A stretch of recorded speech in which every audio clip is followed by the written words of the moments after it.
The Harris campaign is sounding the alarm about the threat posed by Donald Trump.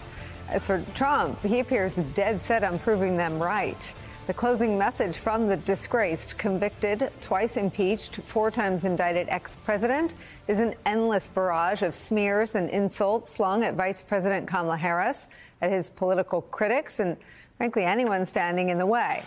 And even the country he seeks to lead. Here's what he had to say last night. They're coming from 181 countries as of yesterday.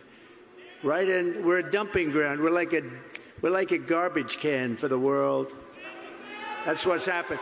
That's what's happened to our. We're like a garbage can. You know, it's the first time I've ever said that.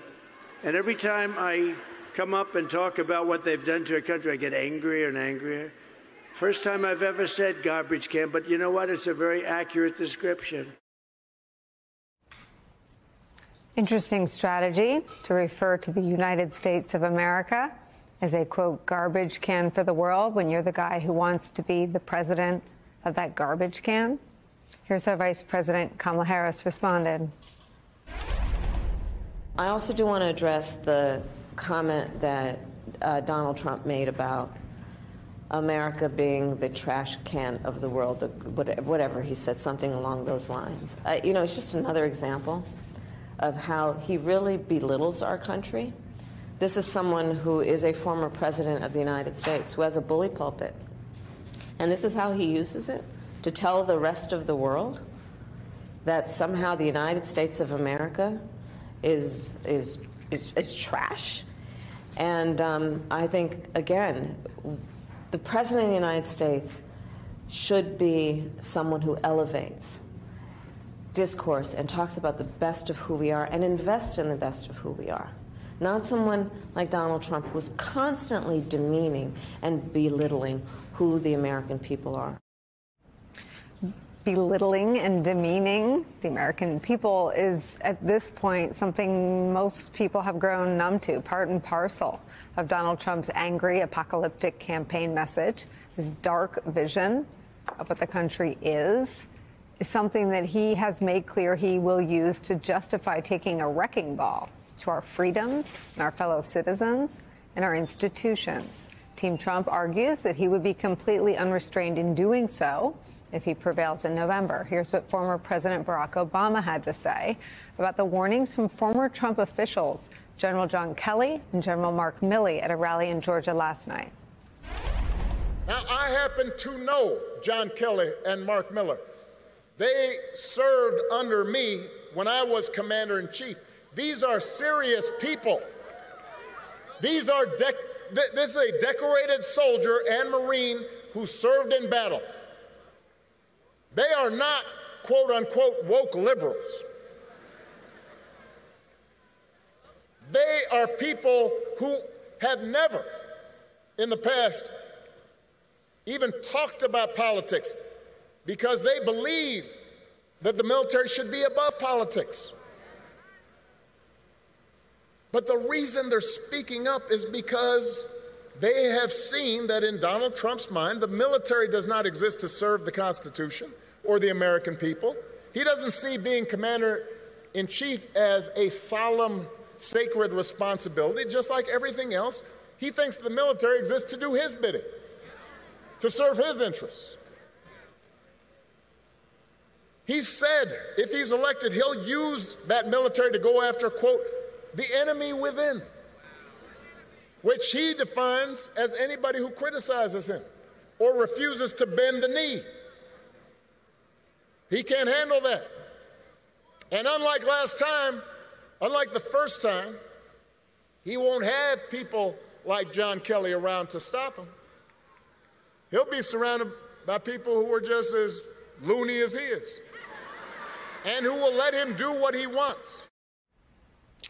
In a brand new interview with the Washington Post, General John Kelly is warning of chaos if Trump tries to do what he's saying he's going to do and use American troops against Americans on U.S. soil. From that new interview, quote, to use the U.S. military in terms of domestic law enforcement, it is not the American way. The fear is he will tell them to do something illegal. and that's a really bad thing to do. And then you have generals resigning, and very possibly within the ranks, you have people refusing to do it. These guys are going to follow the law. And Trump deploying the military inside our country against fellow Americans is not some neurotic hypothetical. He actually did want to do it and did try to do it in his first term. Once again, from the Washington Post, quote, as protests swept the nation after the murder of George Floyd and some rioting broke out in Washington, Donald Trump demanded in a White House meeting in June 2020 that 10,000 troops deployed to the U.S. Capitol, or to the Capitol, according to people familiar with the matter. The number, one of them said, seemingly was pulled out of thin air as he sought to counter any perception that he was weak. The incident prompted a study in which Pentagon officials and others in the Trump administration reviewed how to address the president's demand. But Trump never gave the final order to put active duty soldiers in the streets. Standing in Trump's way at the time, the man we've been talking about, his own defense secretary in this instance. Mark Esper writes about it in his book, quote, at this point, even if we were wrong and violence spiked in the city, I didn't want active duty forces quickly available to the president. Esper wrote, quote, we had managed to keep them out of the district so far. Guard forces were now flowing into D.C. in healthy numbers, so I decided to send all active duty units home. I did not inform the White House about these decisions either. I could not trust that they would not reverse my decision. The threat of an unrestrained Donald Trump acting on his autocratic plans looms over the final 11 days of this presidential campaign season. And it's where we start again today. Here at the table, New York Times investigative reporter Mike Schmidt is back, host of MSNBC's Politics Nation and president of the National Action Network. The Reverend Al Sharpton's here. Also joining us, political strategist, MSNBC senior analyst, the man I call my human Xanax because of his read on polls, Matt Dowd is here. And former senior counsel to John Kelly, Kevin Carroll, is here. He signed a new letter backing Kelly's warnings against Donald Trump, along with other former Trump administration officials. Kevin, thank you so much for being here. I'm really grateful to get to talk to you and understand more of what you saw on the day that Donald Trump referred to veterans who had given their life, people like John Kelly's son, as losers and suckers. I remember that day very well, Nicolle. It was Memorial Day of 2017. I had gone to Section 60 to decorate the graves of some fallen men who I knew. And I saw the presidential limousine leaving, and I saw John Kelly standing, very often is on Memorial Day, over the grave of his son. And I went over with my own son, who was 5 at the time. And he was visibly upset, which is not usually the way he presents himself. And I asked what was wrong, and he shook his head no and said he didn't want to talk about it. And my son was perceptive enough to see that this stranger was upset, and he asked him if he'd like to say a prayer.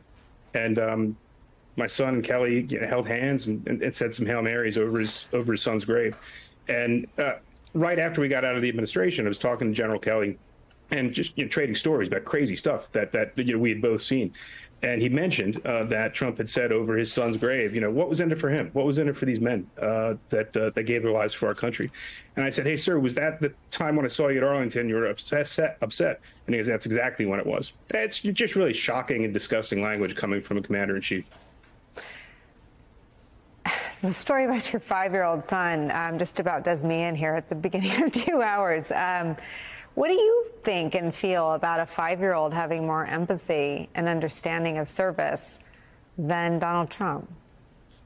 Anyone has more empathy than Donald Trump. I mean, he's just an ill man in that sense. And it's part of the reason why Trump despises the military. He doesn't want to use the military because it's trained and equipped to do these missions that he's considering having them do it. It's because he wants to drag the military into the gutter with him. This is a man who lied to avoid service during the Vietnam War. This is a man who, despite his family being financially comfortable, none of his children did any kind of public service after 9/11, much less uniform service. And the lack of empathy is exactly one of the reasons why Trump should not be allowed to be commander-in-chief of the United States, because of the likelihood that he's going to abuse the men and women under his command and order them to do illegal things to other Americans. And he's specifically named sitting members of Congress, such as Adam Schiff and Nancy Pelosi, as people whom he wants the active duty military to somehow take care of. It's a bizarre statement. I mean, the Uniform Code of Military Justice doesn't apply to civilians. What's he suggesting? That they use force against Congress? I mean, it's just absolutely a disqualifying statement for a presidential candidate. And you have some insight into the conversations happening behind the scenes among generals about what Donald Trump would do if reelected to men like General Milley and Secretary Mattis. Yeah, my understanding is that the retired general and flag officers are extremely concerned. Their strong preference is to stay out of politics. They look to the example of people like General in the Army George Marshall or Fleet Admiral Leahy, who didn't even vote. Presumably they supported FDR and Truman, but they didn't even vote, so that there was no appearance of them being involved in partisan politics. And that's why I think you're not going to see them come out and make any endorsements, because that cuts against the grain.